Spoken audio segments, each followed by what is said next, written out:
Masu kallon mu da sauraro Assalamu alaikum. Sunana Zaituna Yusuf Badawa daga Dala 360. Fim me yake kawo mace-macen aure, dan bana ce mutuwa aure ba, sai dai in ce mace-macen aure. Za ku ga yanayin ana yawan aure da yawa sannan kuma aure yana mutuwa. Fim me yake kawo mutuwa auren?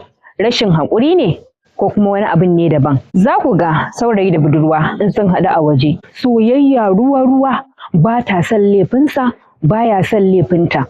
Ga ya kashe mata kuɗi, sakan mata duk abin da take so, amma da zarar an riga an yi auren sai kaga auren ya riga ya balle. Za ku ga an yi auren amma auren baya daɗewa, sai ku ga auren bai fi shekara ba, auren ya riga ya balle. Shin me yake kawo wannan? Mun so mu ji ta bakin wasu, to amma hakan mu bata cimma ruwa ba. Amma masu kallon mu da sauraro muna jiran amsa a comment section.